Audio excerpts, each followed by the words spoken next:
여러분 안녕하십니까? KBC 8시 뉴스입니다. 연일 기록적인 폭염이 이어지면서 이제 에어컨과 선풍기가 필수품인데요. 여름철 냉방기기 사용이 늘어나면서 냉방 설비 화재가 잇따르고 있어 주의가 당부됩니다. 구영슬 기자가 취재했습니다. 아파트 밖으로 뿜어져 나온 시커먼 연기가 하늘을 뒤덮습니다. 지난달 29일 순천의 한 아파트에서 불이 나 1,000만 원이 넘는 피해가 발생했습니다. 화재 원인을 조사한 결과 실외기의 전선 피복이 벗겨진 채 에어컨이 장시간 가동돼 불이 나는 것으로 조사됐습니다. 연일 기록적인 폭염으로 에어컨과 선풍기 등 냉방기기 사용이 늘면서 화재가 잇따르고 있습니다. 최근 3년 동안 여름철 에어컨과 선풍기에서 발생한 화재는 1000여 건. 이 중 대부분은 과열과 과부하 등 전기적 요인으로 발생했습니다. 이 중 6월과 7월 그리고 8월 광주와 전남에서 발생한 에어컨과 선풍기 화재는 60여 건에 달했습니다. 주로 냉방기기 장시간 사용으로 인한 모터와 실외기 과열, 전선 훼손 등이 화재 원인이었습니다. 전문가들은 선풍기와 에어컨의 사용시간 설정 기능을 활용해 장시간 사용을 피해야 한다고 충고합니다. 전력 소모가 많은 에어컨 전선은 에어컨 전용 단독 콘센트를 사용하고 전선 피복이 훼손된 곳, 그다음에 벗겨진 곳 등을 잘 확인을 하시고 사용을 하셔야 됩니다. 또 냉방기기 주변에 가연물질을 두지 말고 선풍기나 에어컨 실외기의 먼지를 수시로 제거해야 한다고 당부했습니다. KBC 구영슬입니다. 오늘 밤 광주 전남 지역은 열대야가 기승을 부리겠습니다. 광주와 전남 북부 지역을 중심으로 밤부터 비가 내리는 곳이 있겠으며 이번 비는 내일 오후까지 이어지겠습니다. 예상 강수량은 5에서 30mm입니다. 내일 낮 최고 기온은 광주 32도, 순천 34도 등 31도에서 34도 분포로 오늘과 비슷하겠습니다. 김영록 전남지사가 집중 후 피해 우려 지역을 현장 점검했습니다. 김영록 지사는 화순의 산사태 위험지 등을 찾아 위험지역 응급조치계획과 주민 대피 체계를 비롯해 공사 진행 추진 상황 등을 확인했습니다. 김영록 도지사는 산사태 예보 발령 시에는 인명피해가 발생하지 않도록 주민들을 사전 대피시켜야 한다고 강조했습니다.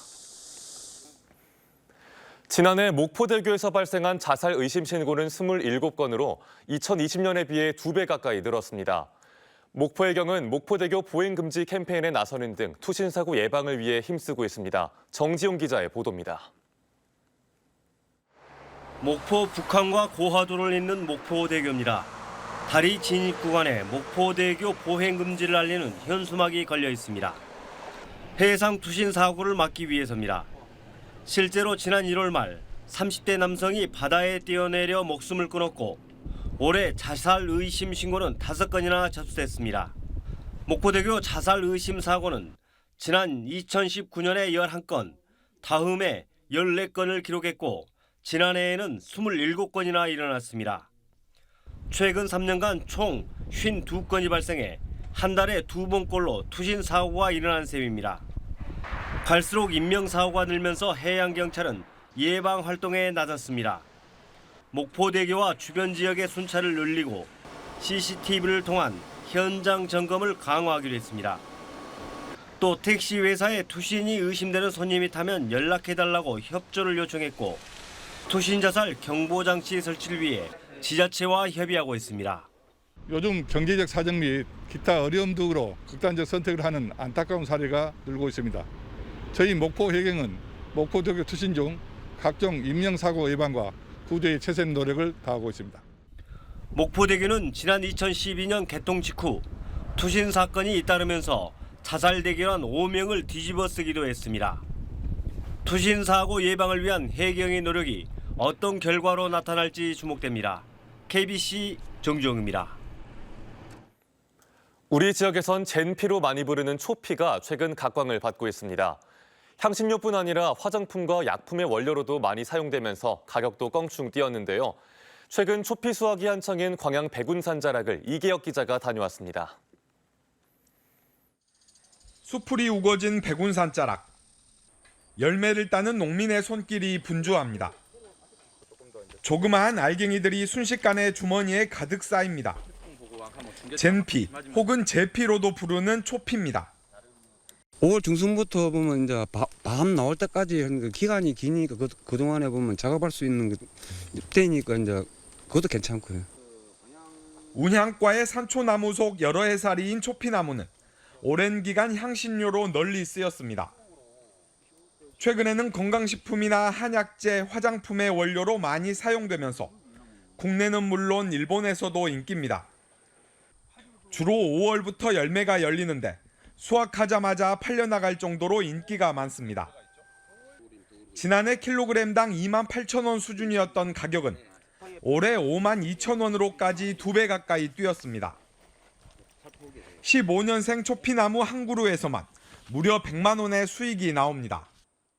열매와 잎 등의 쓰임새가 다양하여 해외 수출은 물론 국내에서도 소유가 급증하여 새로운 소득 장목으로 떠오르고 있습니다.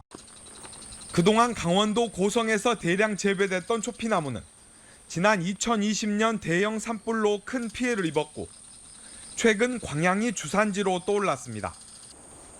재배 면적은 광양이 15헥타르, 그중 다안면에서 10헥타르가 생산되고 있습니다.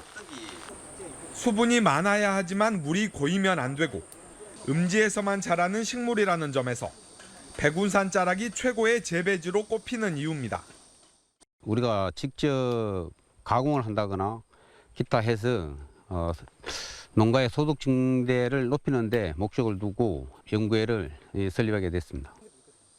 중국 진시 황제가 건강을 위해 즐겨 먹었다고도 알려진 초피. 초피의 주산지로 광양 백운산이 주목받고 있습니다. KBC 이계혁입니다. 광주공항에서 출발해 제주로 가던 비행기가 강풍 탓에 회항해 승객들이 불편을 겪었습니다. 오늘 오전 10시 15분에 광주공항에서 제주도로 출발한 제주항공 여객기가 제주국제공항에서 광주공항으로 회항했습니다. 제주항공은 제주국제항공의 강풍이 불어 안전상의 이유로 회항했다며 2시간 후 다시 출발했다고 밝혔습니다. 여객기가 2시간가량 연착되면서 탑승객 187명이 불편을 겪었습니다.